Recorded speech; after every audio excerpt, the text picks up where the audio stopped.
Ce n'est qu'en pardonnant que vous serez pardonnés.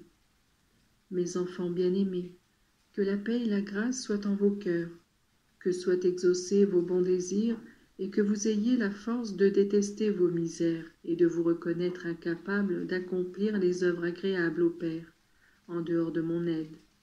Je suis votre Jésus, plein de bonté et de miséricorde, qui veut vous aider à conserver dans votre cœur ce précieux trésor, semblable à une perle d'inestimable valeur, en comparaison duquel toutes les richesses et les biens de ce monde ne valent rien, la grâce.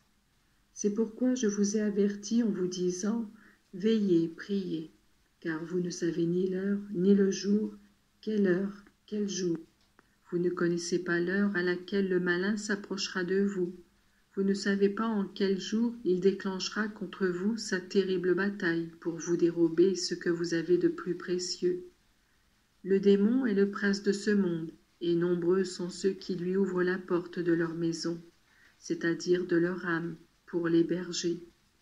Toutefois, moi je vous avertis, or qui laissera sa maison non gardée, sachant que les voleurs veulent la dévaliser.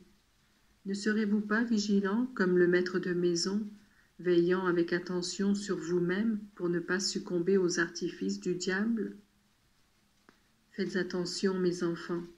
Lorsque le mal se présente à vous comme une nécessité, si bien que vous vous sentez entraîné à l'accomplir, c'est Satan qui vous le présente ainsi, pour vous tromper et vous contraindre.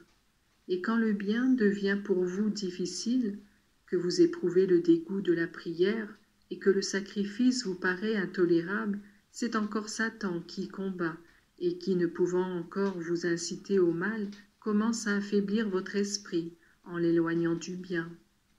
Vous avez une vie intérieure à conserver, à alimenter ou à renouveler. C'est la vie de l'âme. Et je vous ai donné les moyens de le faire, les sacrements et la prière. Et vous maintenez avec moi ces liens d'amitié, qui sont comme la sève qui donne la vie à chaque pouce. Tout ce que vous faites acquiert une valeur pour l'éternité. Si les tentations ne peuvent manquer, puisqu'elles sont l'épreuve du feu, grâce à laquelle se mesure la sincérité de votre amour, vous avez aussi mon exemple qui vous aide. Moi aussi j'ai été tenté, mais j'ai surmonté la tentation. C'est ainsi que vous devez résister. Les grandeurs du ciel qui vous attendent doivent vous encourager, mais aussi et surtout la conscience de votre misère qui vous pousse à vous réfugier dans mon cœur, là où toute bataille est gagnée et où tout effort reçoit sa récompense.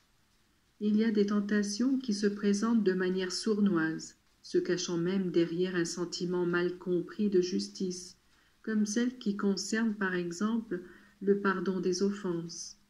Il est dur de pardonner à ceux qui vous offensent, mais venez au pied de la croix, où j'ai été cloué par amour, après vous avoir tous comblés de bienfaits, et écoutez mes paroles. Père, pardonne-leur, car ils ne savent pas ce qu'ils font.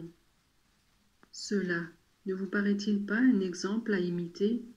Remarquez que je n'ai pas seulement pardonné, mais encore justifié.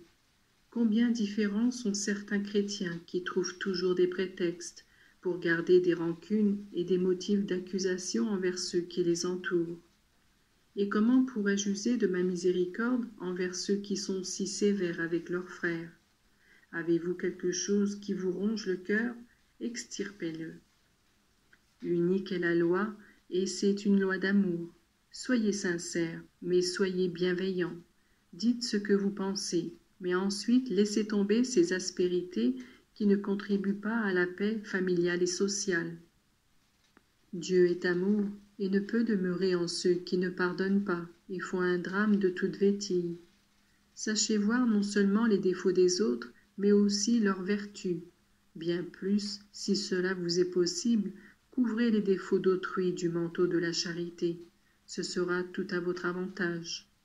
Je désire de vous une plus grande application à devenir meilleur. Les années passent et vous ne savez ni l'heure ni le jour où il vous sera demandé de rendre compte. Il est nécessaire de se convertir et de retrouver Dieu par un retour sur soi-même et sur ses propres choix.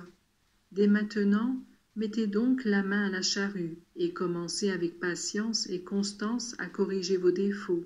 Moi, je vous bénis et je vous aide.